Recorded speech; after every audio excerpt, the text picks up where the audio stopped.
بصوا يا جماعة، دي لولوس القطة بتاعتي بربيها في العمارة. القطة دي يعني حصل لها حادثة كده، ديلها اتقطع معرفش من ايه. المهم يعني القطة دي يعني كل الناس في الشارع بيحبوها وبيأكلوها يعني.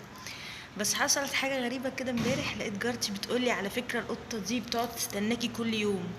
قلت لها لا عادي، يعني القطة في ناس كتير بتأكلها. قالت لي لا، بتقعد بتستناكي انتي، وانا متابعاكي وانت بحب اتفرج عليكي وانت بتنزلي تاكلي الحاجات دي، يعني القطط والكلاب والحاجات دي.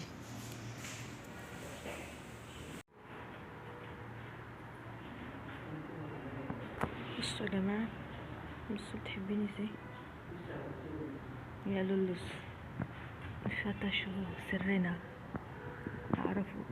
اعرفوا حبنا يا لولوس. السلام يا لولوس.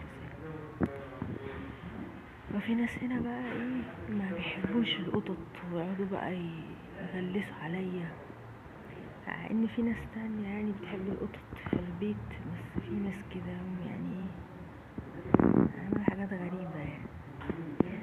الصوت واطي عشان هم واقفين قدامي وانا بتكلم. غلبانة قوي يعني، بصوا بس عاملة ازاي. المهم يا جماعة، انا من شوية انا قبل ما اجي اكل لولوس حصلت حادثة قدام عيني. كان عندي صدمة كده، تروما، ان انا شفت حادثة مش حلوة يعني قدامي، عربية وقطة، واثرت فيا مش قادرة انساها يعني. فحصل قدام عيني، قررت يعني انا بعمل لها تنظيف بقى وحاجات كده في الطاقة، هبقى اعلمكم ازاي يعني. فحصل قدامي ان توك توك شد داس قطة وانا صرخت، الشارع كله اتفرج.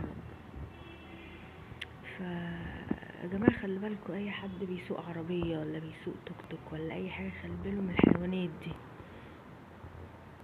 يعني انا ابتديت اشجع موضوع تعقيم القطط ده، عشان حرام والله الارواح دي بتتأذى والله. يعني اللولوس دي بنسبة كبيرة متسربة، يعني شكلها مش قطة شارع، صوت شيرازي.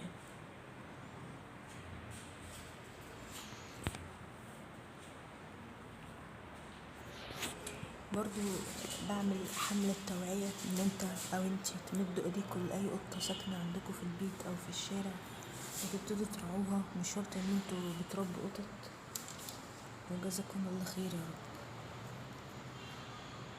بصوا يا جماعة، مكنتش عارفة اصور لكم عشان الجيران وبيقعدوا بقى يعملوا حاجات غريبة كده. انا باكلها بره بس عشان حرام حامل اهي، ولو حطيت الاكل بره هياخدوا الاكل منها. المهم يعني يا لولوس، كنت عايزه احكي لكم ايه من الناس فتشوا سرنا وعرفوا حبنا. راجل سينمائي لولوس والله. هبقى خلوني ابقى اعمل لكم فيديو احكي لكم ازاي دخلت قطتي التمثيل، وشاركت في 2 مسلسلين من اخراج 2 زمايلي يعني. واحد كنت انا طلعت فيه بمشهد اسمه يوم في السلطه، والتاني اسمه مش فاكره اسمه ايه يعني. كان بطولة يعني المخرج حد زميلنا يعني، وطلع معاه جدته. مش متذكرة اسم المسلسل قوي، هبقى اشوفه يعني واقول لكم. وبرضه استخدمت قانون الجذب، اللي هو ان انت تفكر في شيء والشيء ده يحصل بصرف النظر عن امكانية حدوثه يعني. بس وهتوحشوني قوي. سلام.